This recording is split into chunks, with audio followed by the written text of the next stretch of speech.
Assalamualaikum warahmatullahi wabarakatuh. Sahabat yang beriman, berbicara mengenai jual beli yang patut ataupun tidak di dalam ajaran agama Islam memang sepertinya harus kita ketahui. Pasalnya Islam sendiri juga mengatur secara khusus adab dan juga aturan-aturan sehingga kita perlu beradaptasi untuk mengikutinya. Adapun dalam kitab Fiqh wa Fatwa Al-Buya karya Syekh Shalih Al-Fauzan membahas hal tersebut mengenai risalah jual beli yang dilarang dalam Islam. Beliau juga pernah membawakan ceramah waktu berada di Masjid Pangeran Abdullah bin Abdul Aziz Al-Su'ud tahun 1411 Hijriah. Kemudian dari ceramah tersebut diangkat ke hadapan pembaca dengan tujuan agar kita khususnya kaum muslimin memahami sehingga nanti bisa menjauhkan diri dari aktivitas perniagaan yang terlarang tersebut. Jadi kita sebagai seorang muslim harus menjauhi usaha-usaha yang banyak mengandung keburukan, terlebih lagi sesuatu yang diharamkan dalam agama. Berikut ini adalah beberapa aktivitas jual beli yang dilarang dalam agama Islam.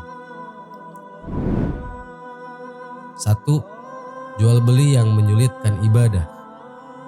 Apabila ada seseorang yang sibuk dengan berniaga yang dilakukannya, dalam hal ini jual beli, sehingga membuatnya meninggalkan ataupun terlambat dalam melakukan sholat berjamaah di masjid, maka jual beli yang seperti ini akan jauh lebih baik jika ditinggalkan karena dilarang oleh agama.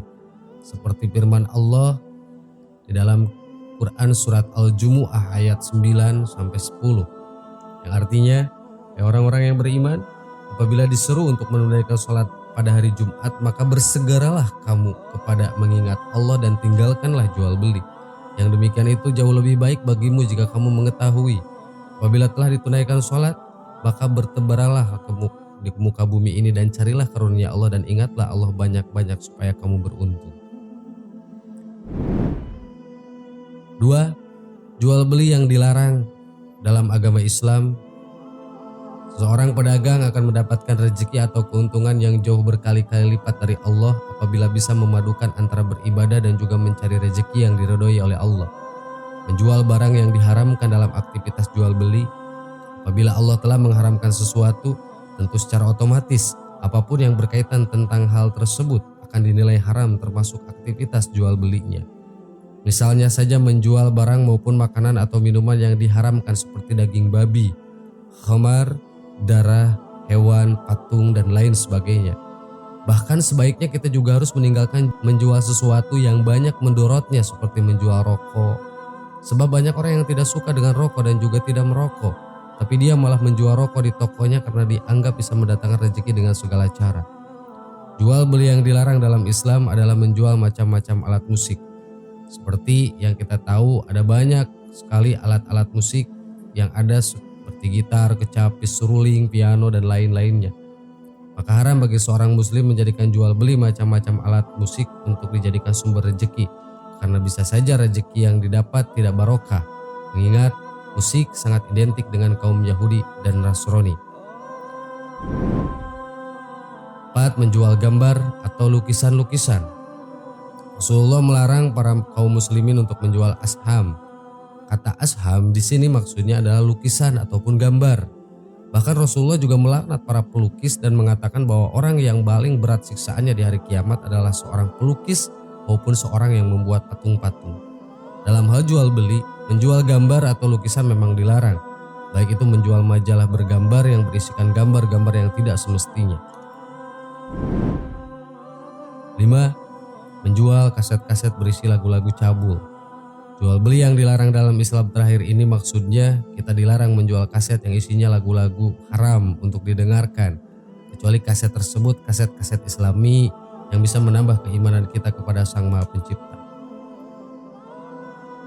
Sahabat yang beriman, jadi itulah beberapa jual beli yang dilarang dalam Islam. Sebenarnya masih ada beberapa poin juga ya, pembahasan lebih detail mengenai masing-masing poin. Tapi setidaknya dari beberapa hal tadi bisa memberikan gambaran mengenai mana yang boleh dilakukan dan dijual maupun mana yang haram untuk dijual. Terlebih lagi, kita sebagai seorang mukmin tentunya ingin mendapatkan rezeki yang berkah dari Allah Subhanahu wa taala. Wallahu a'lam. Wassalamualaikum warahmatullahi wabarakatuh.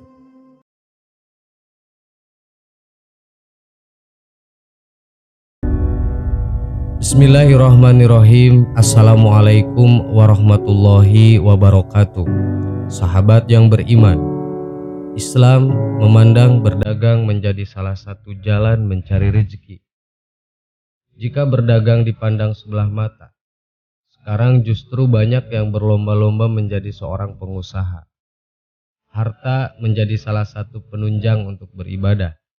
Maka dari itu, kita diberi ruang untuk mencari rezeki dengan cara yang halal. Mencari harta dalam takaran pas untuk mencukupi kebutuhan hidup serta untuk beribadah. Mengenai harta, pada zaman Rasulullah SAW, kaum muslimin pernah hidup dalam kondisi sulit. Bahkan berbulan-bulan tidak melihat api yang menyala di rumah. Rasulullah hanya minum air putih dan menyantap kurma. Kala itu Rasulullah menyampaikan kepada para sahabat bahwa keadaan telah berubah. Akan ada masa di mana harta akan melimpah ruah. Kondisi tersebut ternyata adalah tanda-tanda kiamat.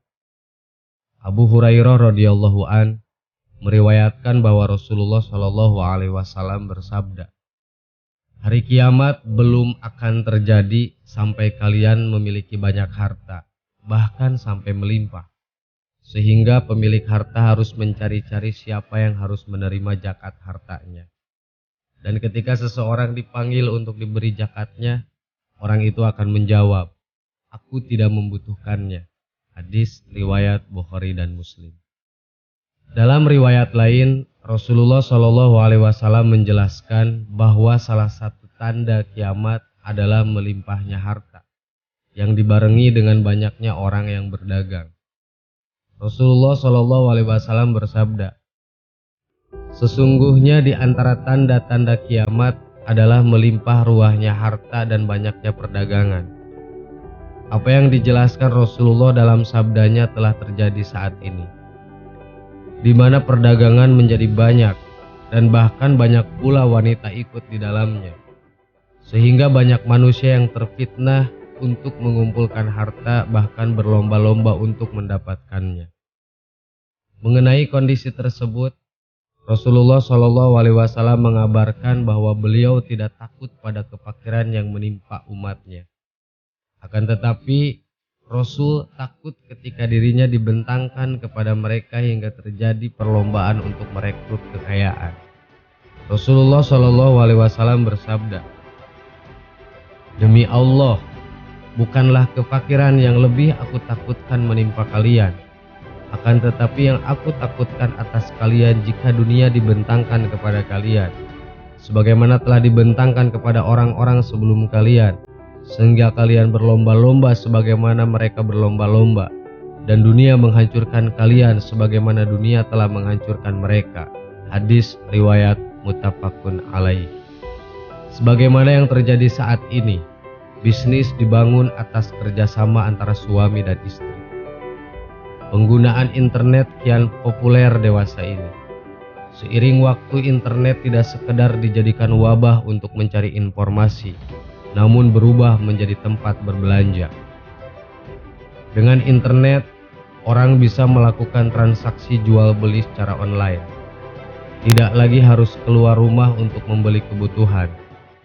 Bahkan hampir semua kebutuhan bisa dibeli secara online, mulai dari kebutuhan makanan, belanja pakaian, alat elektronik, dan sebagainya.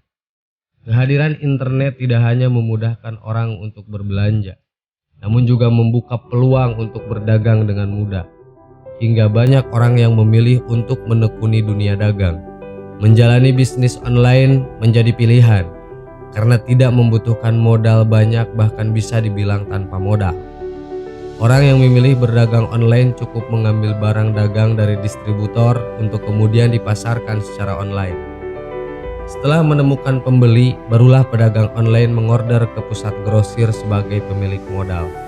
Fenomena tersebut ternyata sudah dijelaskan dalam sebuah hadis. Rasulullah SAW bersabda, "Sesungguhnya di antara tanda-tanda hari kiamat adalah kian melimpahnya harta, menjamurnya perniagaan, merebaknya kebodohan.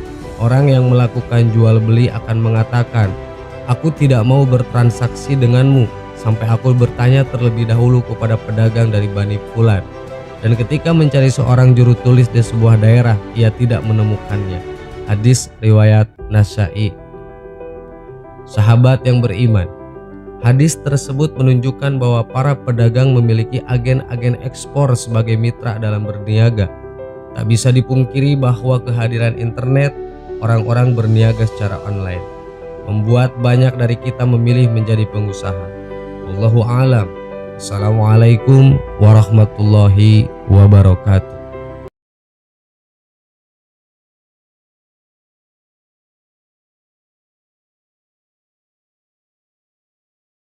Subhanallah walhamdulillah wa la ilaha illallah wallahu akbar. Subhanallah.